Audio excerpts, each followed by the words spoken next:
like Orland mentioned, we've had some, interference on 3.5. Well, you know, and we have some sensitivity issues that's mostly good, but sometimes not so good. And when the weather gets better, we'll have to get up and see what we can find. Uh, we don't have, let's see, upcoming. Uh, and we're going to try to get some DRC Saturday stuff going. And Kevin and I talked the other day about doing a parks again. So that would be good. But anybody had questions for me or for Orland or anybody else before we get right into it? All right. Well, I guess not. What are we up to? Eight. We got 18, and my clock's just ringing 7. So, uh, Karen, go ahead and give us what time? How long do you usually go? 45 minutes or so. Okay, that's perfect. That's perfect. Then we can have a couple of questions or whatever and be done by 8. That works real well. 8 here. Okay. Uh, Okay.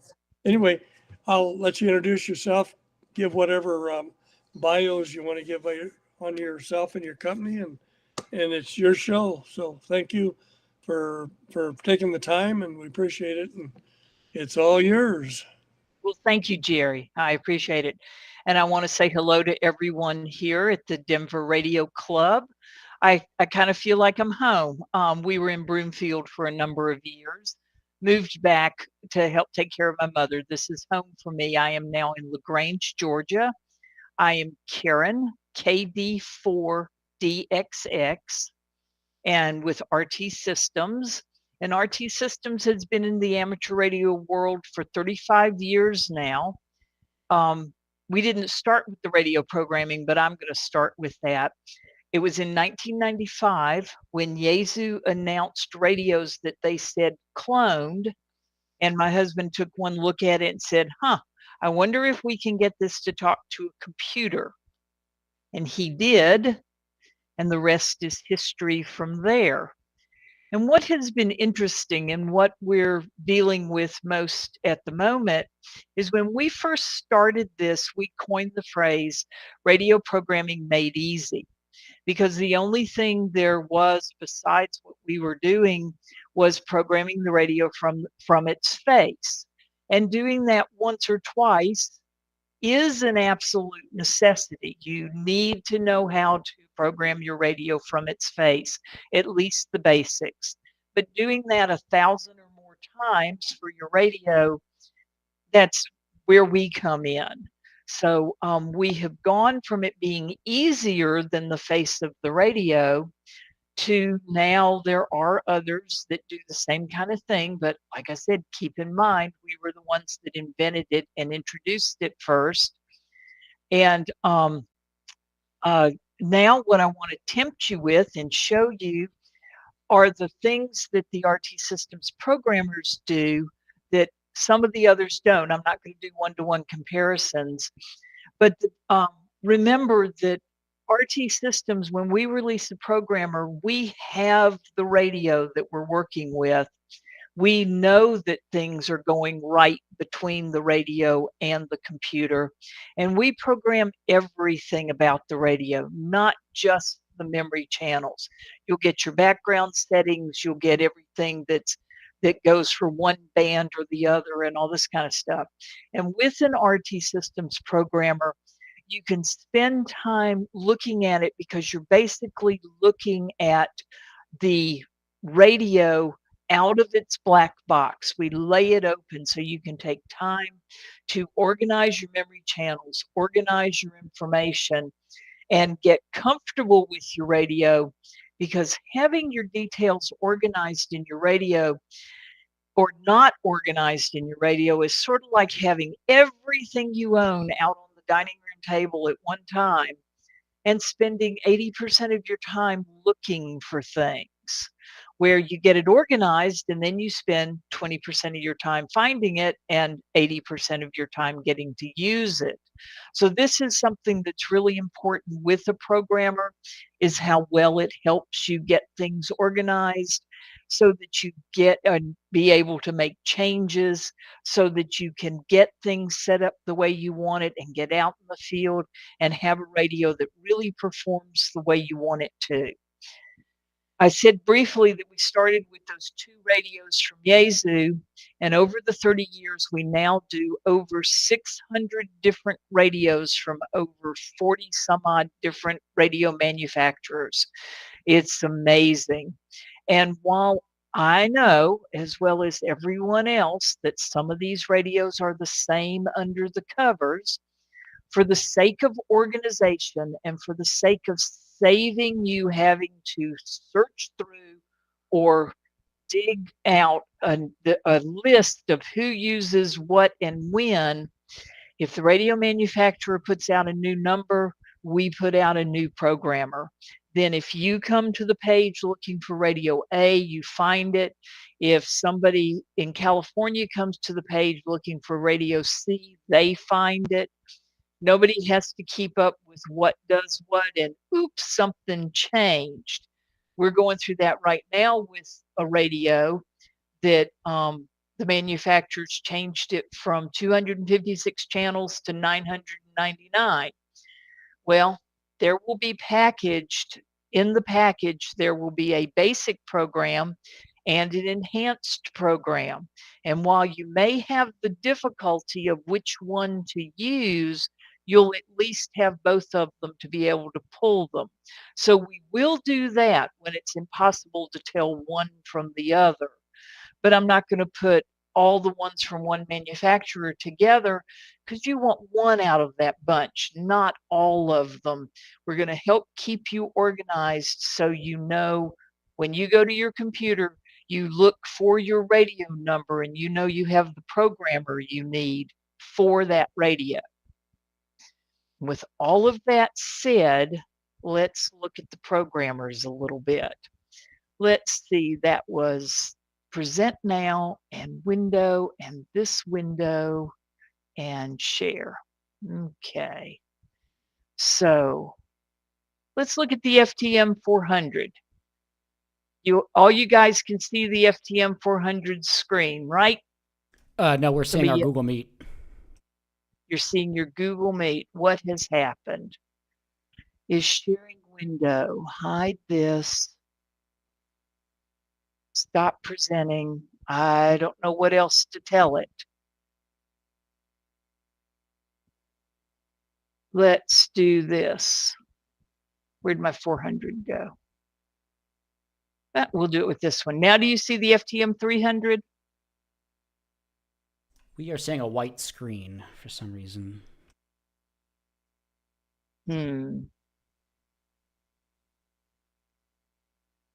Well, I guess I didn't set that up right. We go back to this. That's okay. Oops, I knew it was going to do that. Let me stop sharing. Stop presenting. Okay, let me switch over and present the other screen. We'll get this to work.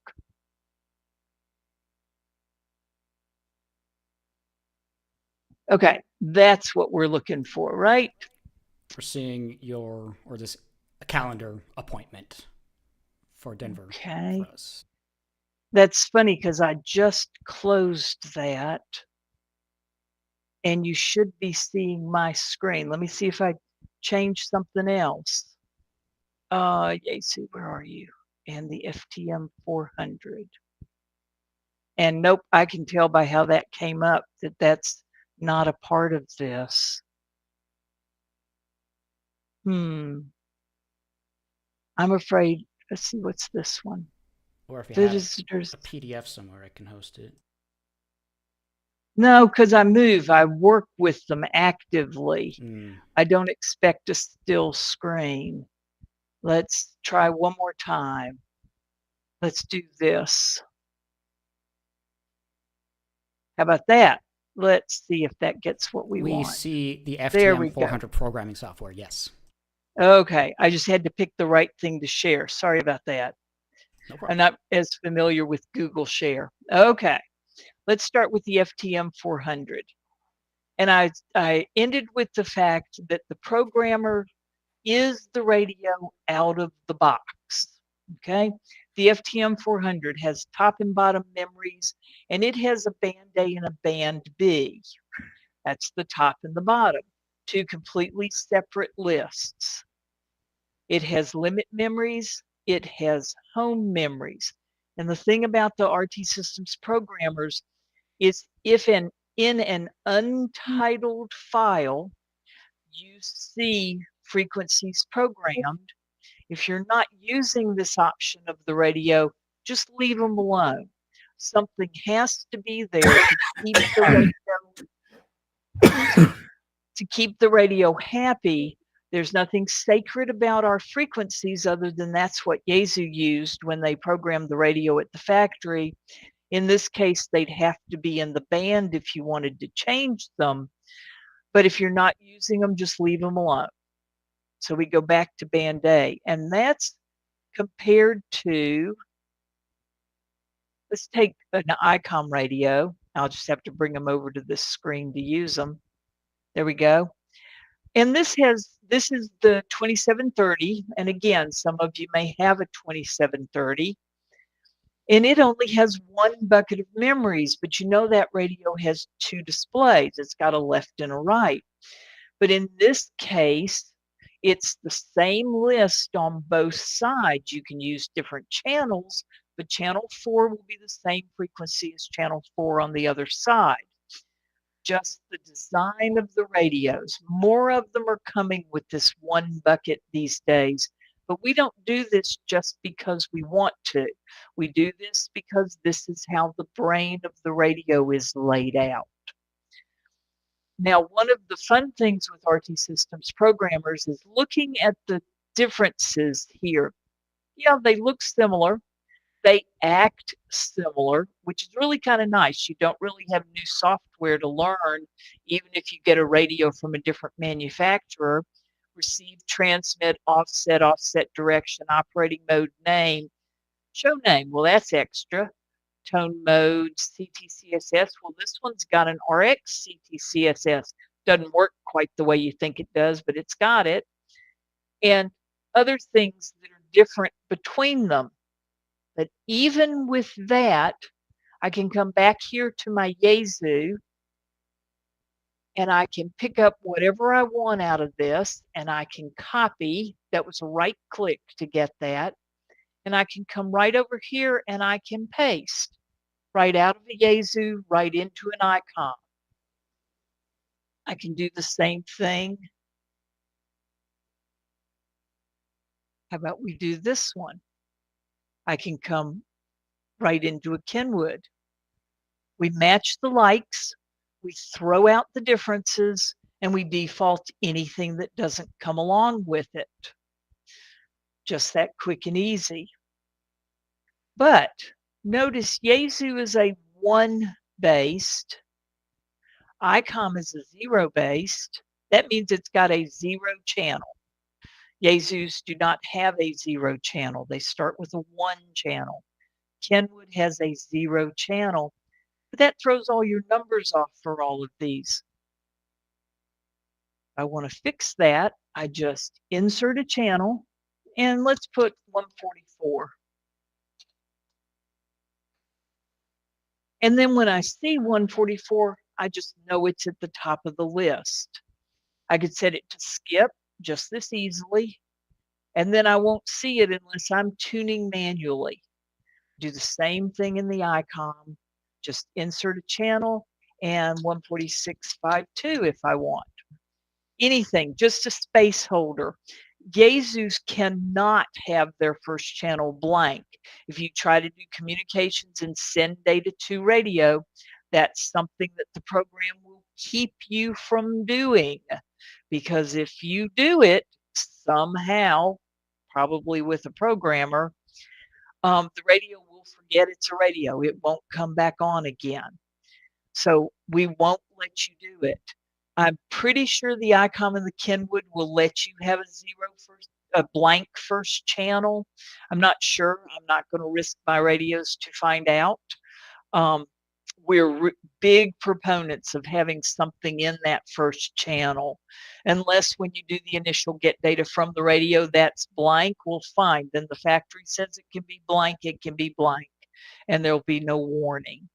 So just something that we kind of preach out of habit is just go ahead and program the first one. But like in the ICOM, we have limit memories and call channels. Now, call and home channels, you will see us use interchangeably between these programmers. Kenwood, we have limits. And look at this, we have 6 VFOs. Well, VFOs in the programming software are kind of useless, in all honesty. You're going to send it to the radio, you're going to go to VFO, you're going to turn the knob. There is no one button recall, so just ignore them.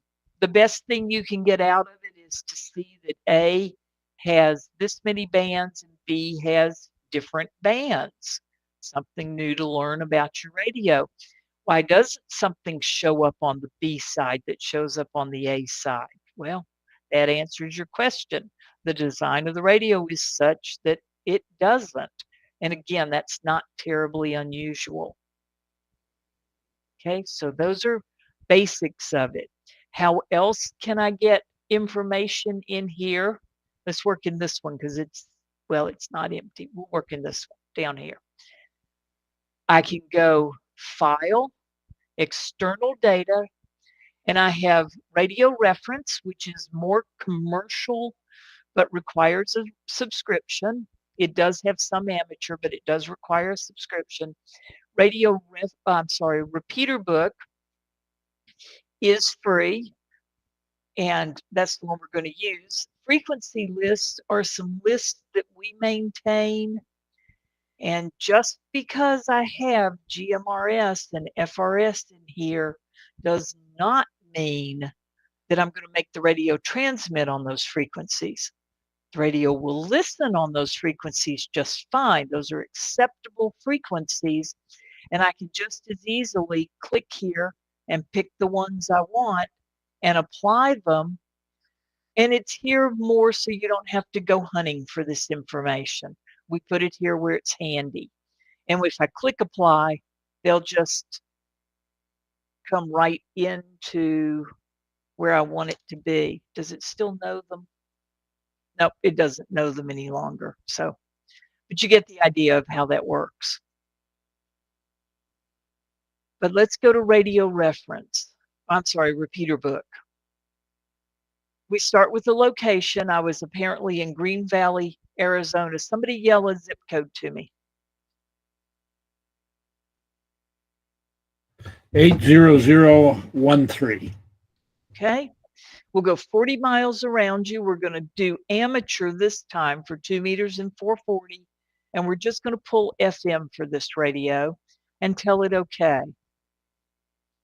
This return is not a programming file. This is a data return, so I can manipulate this a little more. And I can manipulate it by, I can click here, and now everything is in alphabetical order. I can click on the output frequency and everything is in numerical order. Then I can review this list and see if I got what I'm expecting. Or I can go right over here and click distance, and everything now is in order from closest to furthest, which as the numbers go up, as the channel numbers go up, the distance is further away.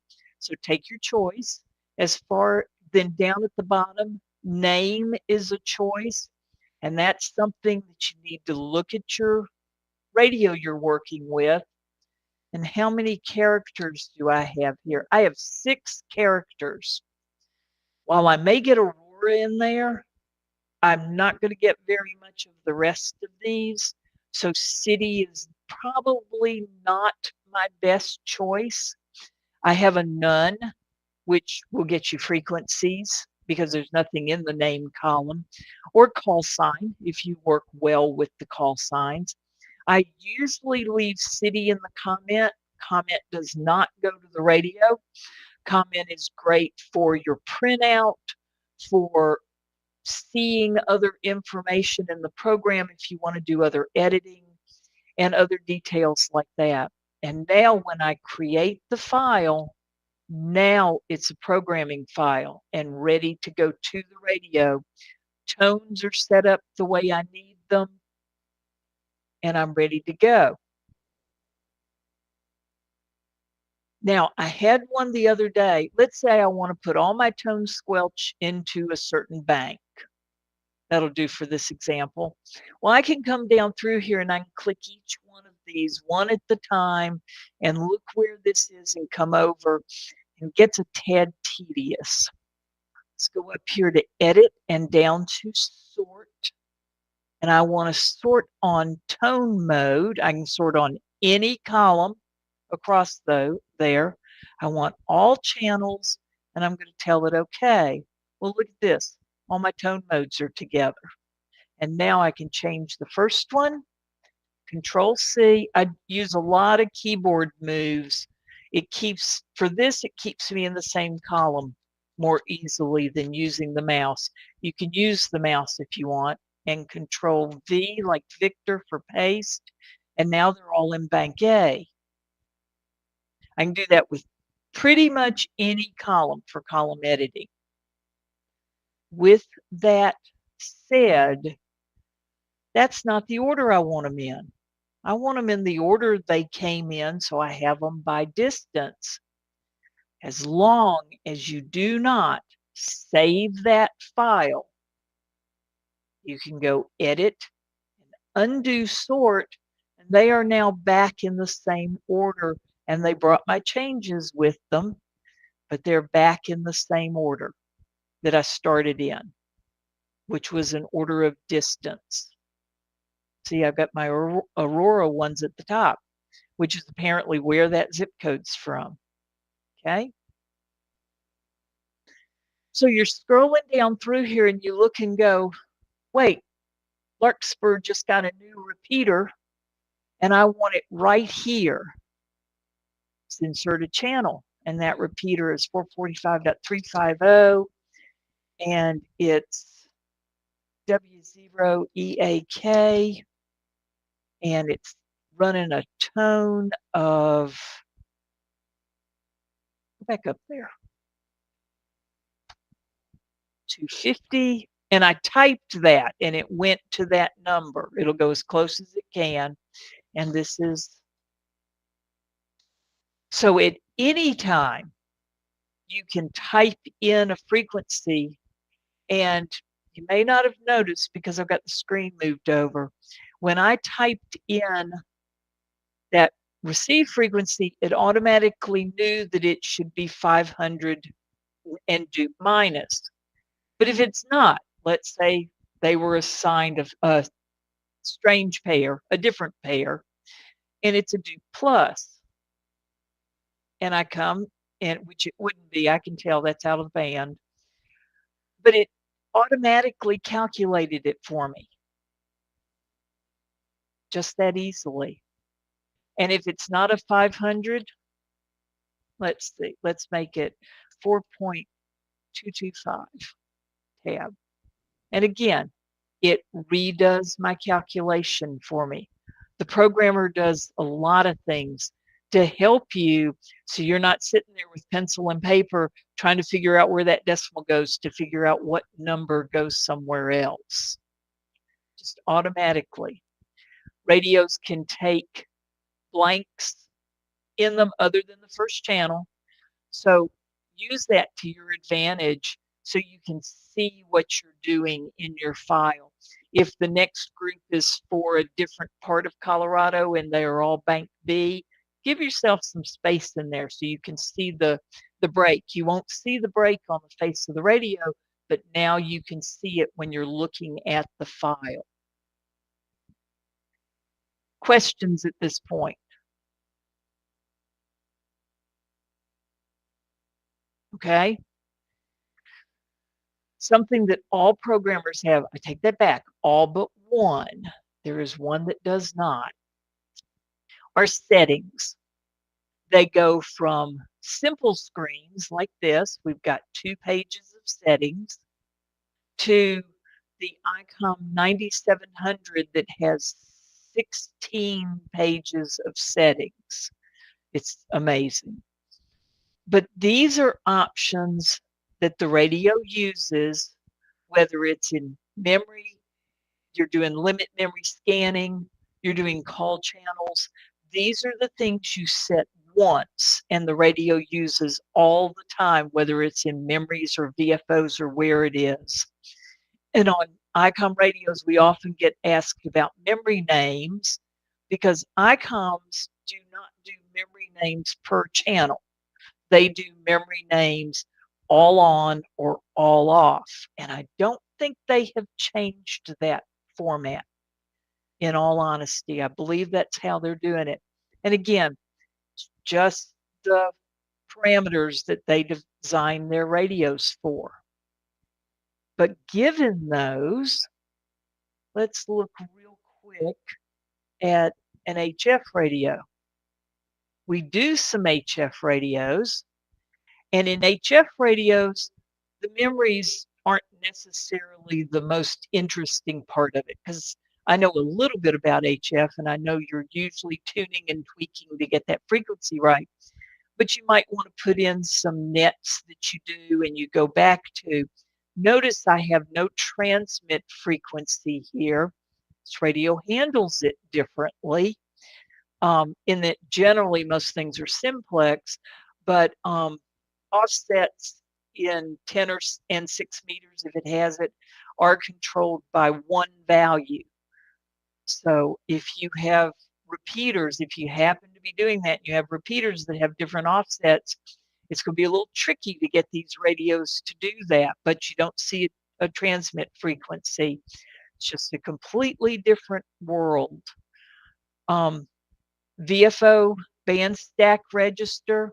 I had somebody tell me this was really useful because he sets it up when he's doing mobile, and I realize you won't be doing mobile with a 7600, so that he starts at the bottom, the middle, and the top of the band.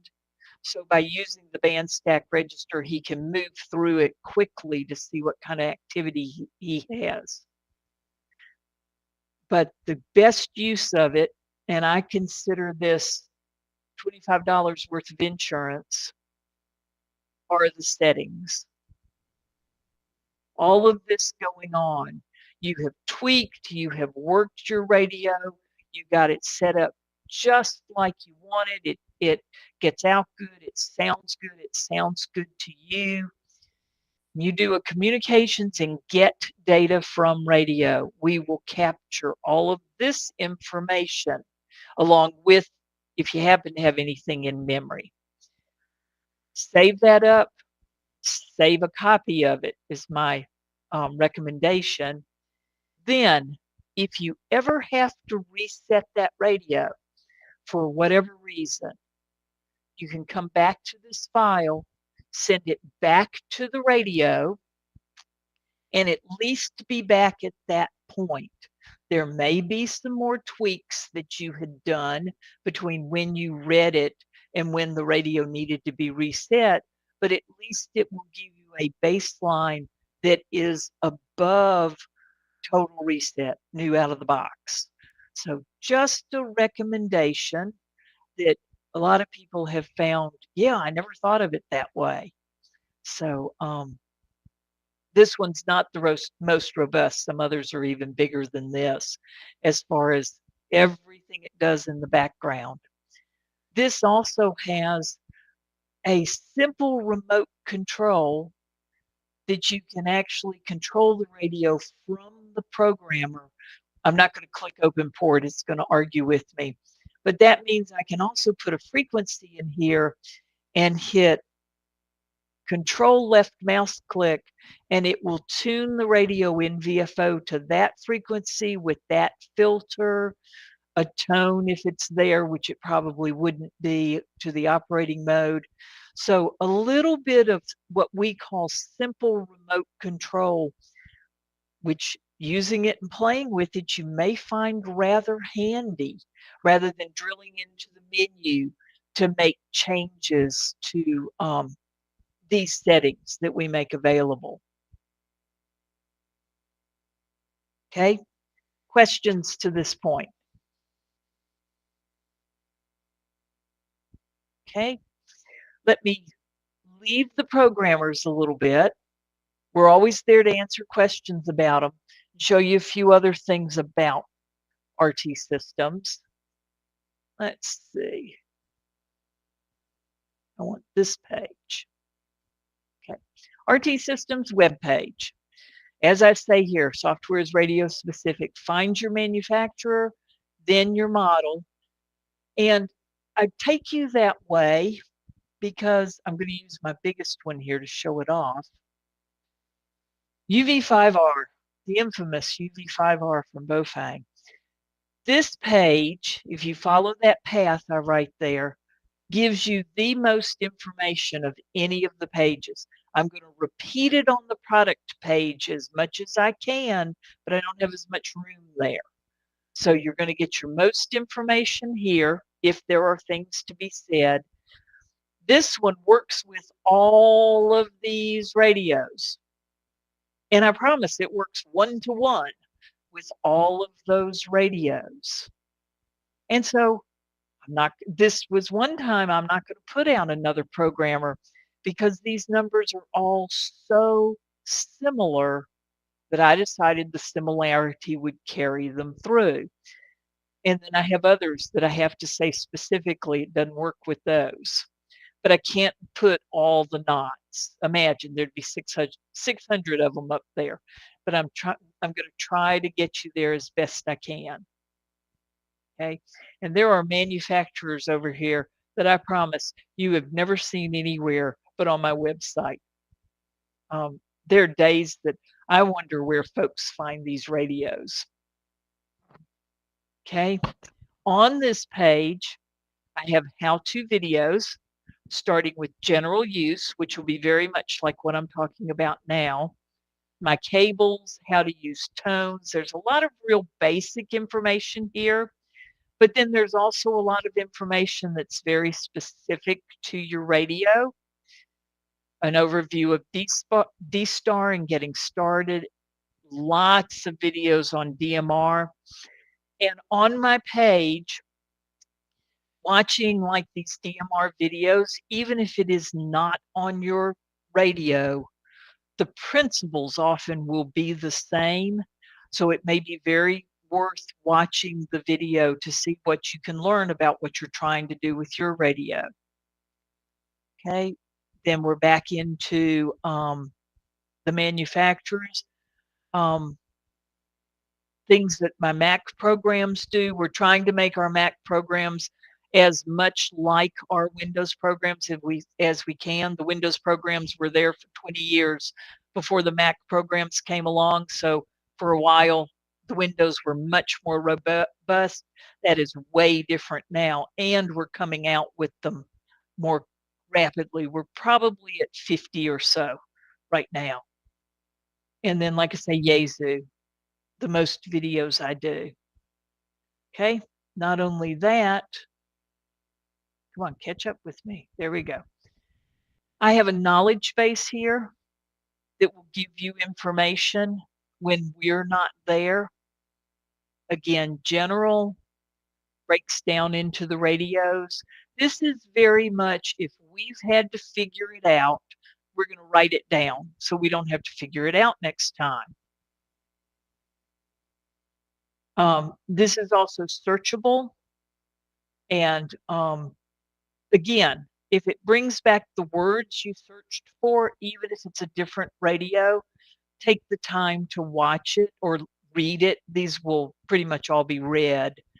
And because you may pick up some very valuable points that will apply to your radio.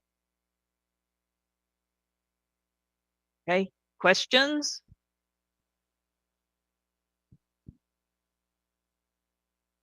Okay, and one more thing. Radios and cables. I will be perfectly honest. Radio programming from the computer has introduced a new level of complexity to these radios. Trying to get the right cable, the right programmer, get the computer to cooperate, get the radio to cooperate, that can be it can be difficult. It's easy for us because we do it 24/7, but I can imagine. I talk to people every day, and I know the difficulties they're having, and I hate it. But we are there. We are there to answer your questions. The RT Systems programmers will work with generic cables. What we cannot do is help you find and load drivers. We can look and help you identify a COM port.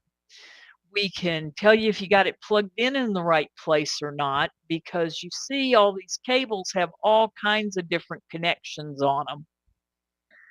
And if we have to, I ordered an eBay cable the other day because I have a customer who has one who we are having a lot of trouble helping. And I am so determined to help him and get him going that I ordered the cable he's using. So I'm going to work backwards and see if I can help him. That's what we're after, is getting you guys so you can get good use out of your radios. You notice all the different colors in my cables. When we started this 12 years ago, I could not imagine all the USB cables being black and trying to do support on them. So they're not. We now do about 40 different cables with 4 different sets of electronics. And I do quite a few these, the RT cables. There is nothing sacred about my cables. This is a printer cable, but that doesn't mean that any printer cable you pick up and try to use will work. Might not. Might have too much resistance in it. Might have something that's not wired quite right. But your chances are probably 99.5 out of 100 that any printer cable will work. So keep that in mind. Let's see, is there a side topic? Is there? I didn't get to read all of it. But anyway, that's how the cables go. But if you want to try your own cable, buy the software, download it, try your cable. If it works, you're ahead of the curve. If you have to come back and buy my cable 2 or 3 days later, if you will put a note on the order that you just bought the software, we will discount the cable so you have paid no more than kit price, because there is a discount in my kits that you don't get when you buy the software and the cable separately. But we'll go back in and credit that $6 back to you. So you're at the same point you would have been if you had bought it with the cable to begin with. So, hey, it's worth the try, right? Okay, support. We are there. We've got a lot of support here on the page with drivers, with updates. Down at the bottom, we show our phone numbers, our tech supports. Now, we are there 9 to 5 Eastern time. I'm often there Saturday from 9 to 3, but every now and then I'm not, especially if I'm going to shows or whatnot. If you need help, I realize our hours are not real good for someone who's working. If you can take time today at lunch and call us and tell us you need help, we can make arrangements for somebody after hours the next day, possibly even that day, depending on what we're doing. But if you'll either email us or call, we'll make arrangements to have somebody after hours to a reasonable hour to be able to help you. We'll work with your schedule as best we can so we can be there to help. Okay. So, other questions I can answer for you? Have you found, you were talking about channel naming earlier, either by a name or the frequency. Do you find often people use one or the other? Most people today want a name and they want the whole city. Are you kidding? They put a full sentence in there, which of course these radios can't take. Hams that we're generally working with just don't have enough concept of what the frequencies are and what they mean, and learning that part of it to be able to make that useful. So there's quite a learning curve there. But you know, when we can get the city in there, these radios that have 16 characters, that's great. Those are the most useful for them. And they get something like the Explorer with 6 letters. They end up sort of at a loss. And I just hope for the best for them. Again, if we can work with them, we'll try to talk them through it so they can do something with it on their own. Because you could go into each of those channels, not that it would be fun. Let's see. Oops, that's not where I want to do that. This is. And this one. And I could go in here and change this myself. Yeah. Even once they're there. You know, for something that has 6 characters and I want to use some abbreviations. As I always say, it's a whole lot easier than turning knobs and pushing buttons on the face of the radio to make all those adjustments. So it is there. Gotcha. Does the software collect stats on popular functions and features? As far as making changes to it in the future? Yeah, I guess just like, I mean, some applications, they collect whatever statistics, you have to agree to it or whatever, but it just helps you all see what options people are using and things like that. I don't know. Yeah, I know what you're saying. No, in all honesty, we don't. When you buy the software and you install it, you own the software. Gotcha. And you're devoid of us other than the serial number and your call sign are registered into our registration database. But excuse me, what that does for you, let me show you real quick. Downloads, programmer download. This is my program retrieval page. This is the page that you will use if you buy my product from HRO or from Gigaparts or from someone. You will enter your email and you'll enter the serial number that will be on the card that's in it. I don't distribute CDs through the dealers any longer. And I charge for them. I charge $7.50 if you want a CD, plus shipping, of course. But this page also gives you this button right here, forgot my serial number.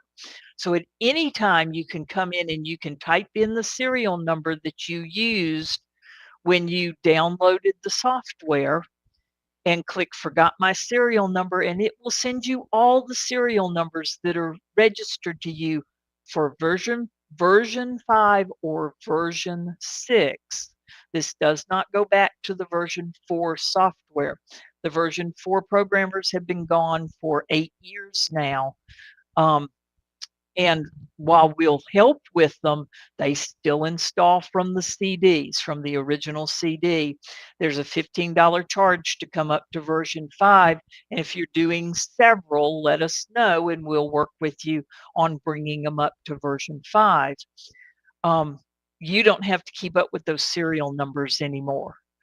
So, the other thing is if you do this and you seem to be missing one and you know that you own it, drop us a note, tell us what you think you're missing, tell us the email you used, tell us if there are any other emails you might have used that are very apparent that are yours.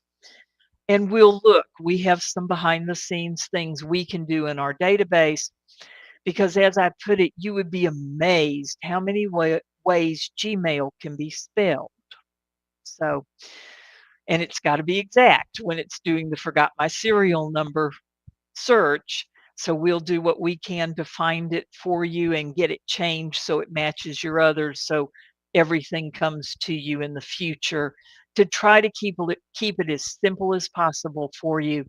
Because you may not need it for another six or 9 months. And then we're back to everything in one place for you. I see you guys date back to 1995. Were you guys distributing it via floppy disk back then? Absolutely. Good stuff. Yep. Yep. Yeah, we never did the 5.5s. We started with the 3.5s. So yeah, that's how it went then. We went to mini CDs in 2004, I think it was. Those didn't work very well. So then we went to full size CDs and did those for, geez, a long time, 14 years. So, but they're getting hard to find. So that's why I have backed way away from those. Gotcha. Well, thank you. Question. Yes. If your radio has the Mars modification, how does RT Systems handle that and the frequencies that are outside AM but within the Mars? Okay, you do file new in the programmer because you probably already have a file set up. You do communications, get data from radio, and the radio will tell the program that it is Mars modified. You can actually, in most of the programmers, just throw that file out because we have captured what we need and we store it off site. And then you actually can go back to your original file and send it back to your radio.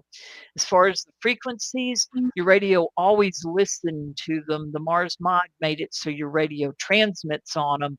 And what you've done with that get data from is made it so now when we talk to that radio knows that it is talking to a modified file coming back to it. It just keeps everything in sync.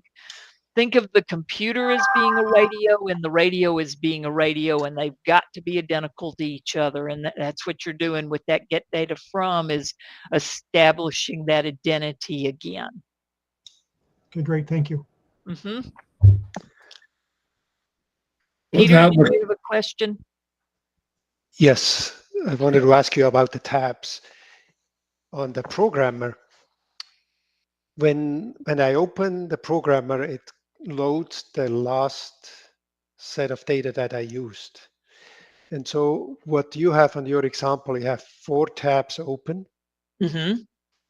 Can I download the active one to the radio? Can I select any one of these 4 to download to the radio? I guess that's it. Yes, absolutely.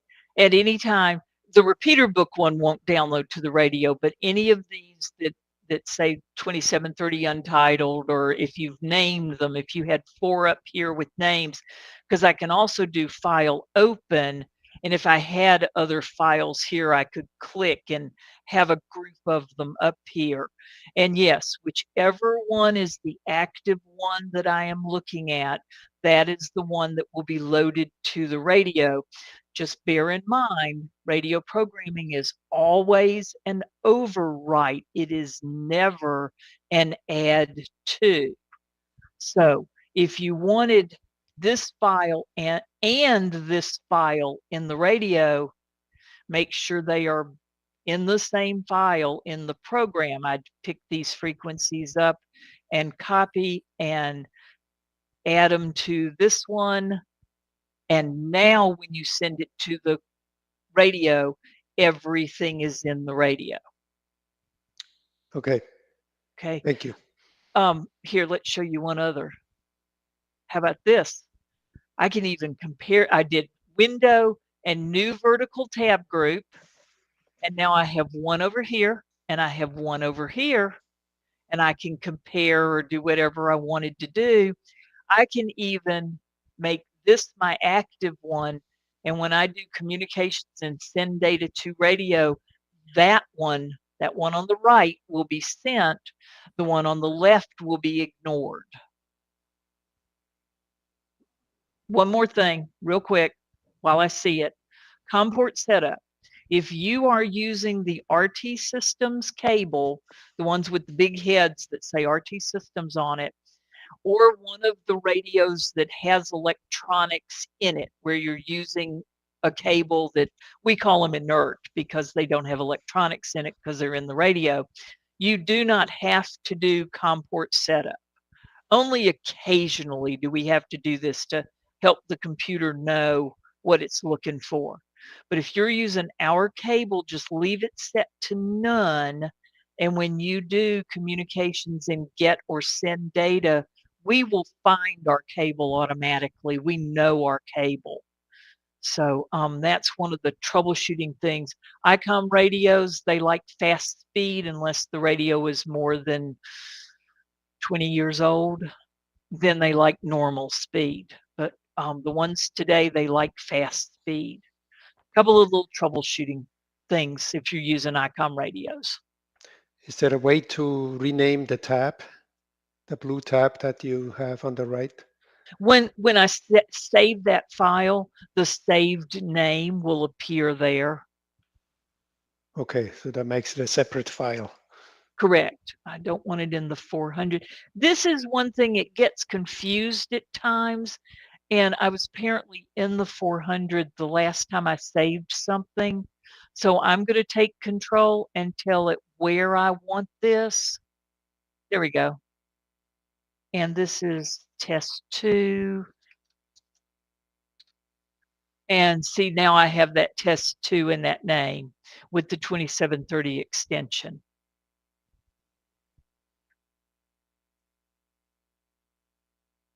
Okay. Anyone else? Yes, Tom. Yeah, actually, two simple ones. You said that the serial number is locked with the call sign. I presume if you suddenly get a vanity call sign, that still won't impact anything. Is that correct? Well, it's locked with the email address. So, Okay. you know, if you change if your email is based on your call sign and you change to a vanity call sign and you want to change your email to that, if you'll send us old information and new information, which of course we can verify through ARRL, we'll change it. Believe me, it's not a one at the time thing for us, and we'll be glad to change it so you can use that new email in the future. Well, I don't want a vanity, so that won't be a problem, but I was asking. Second thing is, I presume, although I haven't read your licensing, I presume that the program is not transferable to another user. In other words, if you bought it for one radio and you sold that radio, that it's not transferable to the new owner of the radio. Is that correct? No, it is transferable once. We need to hear from the person who holds the license, telling us who it is being transferred to. So the person that holds the license, the serial number being transferred, the person it's going to, including their email address and their call sign, and we'll transfer it once. And it's got to stay in the same platform. If you had it in Windows, the new owner can only have it in Windows. Okay, thank you very much. That's more liberal than I expected. Well, thank you. Yep. We want y'all to have it to be able to use it. Okay. Any other questions? Well, Karin, hearing none, thank you a bunch for doing this, taking your time. It's very interesting. I think several of us, I know I have several of your programs and always found them, easy to use. But there's a lot of stuff you showed there that I probably won't remember, but that's good information. So. Well, you'll at least have an idea it was there. And I have one more thing. Everybody grab a pencil. And that is DRC 2025. Initials of your club, Denver Radio Club 2025. And if you will use that on my webpage until the 15th of May, it'll get you a 10% discount. The same person can use it repeatedly. You're welcome to share it with other members of the club that are not here tonight. That's DRC 2025. Till the end of May? No, till about the middle of May. So it's for about a month from now. Okay. Well, that's That's good. Thank you for that. You are very welcome. If there's no final questions, we will call it an evening. Hearing none. Thanks again, Karen. Well, Appreciate you're it. very welcome, and thank you very much for having me. And Well, it was good we had seeing all of you. we had up to about 25 or 26 participants, so that's good. It's very good. That's great. Good turnout. Well, everybody have a wonderful evening. Thank you. 73s. Bye. Thank Bye. you. Bye-bye. Okay, everybody, I guess that's it. So unless there's anything for me or anybody else, Were we doing an We'll election say- this evening? adios.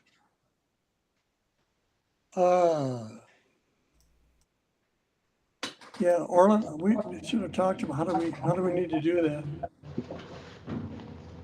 For Okay. the